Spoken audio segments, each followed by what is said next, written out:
Ya bangun ya jam 12 sih lo. Iya, Dik. Nah bangun ke mandi kono lo. Iya, sik tok.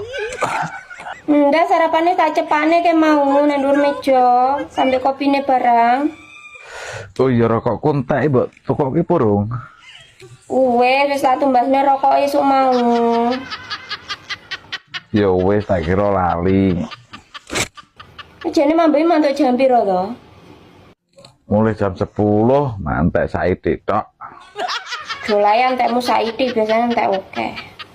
Iya, kanggo sesuk meneh, Dik. Ya aku isu mau petuan surti lo neng pasar. Iya piye? Wonge ngomong apa? Jarine mambe kamu gonceng rondo. Iya, Dik, rondo Taiwan. Dijak ndi? Tajak mangan. Mangan po mangan. Mangan, Dik, sumpah.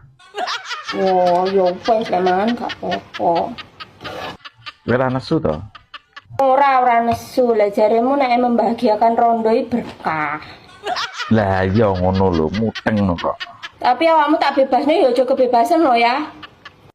Iya, Dik, wong trimo tajak mangan kok. Gak apa-apa lek trimo mbocak mangan ae. Ya ngono kuwi nek mulih ngono kuwi mbok sangoni apa ora?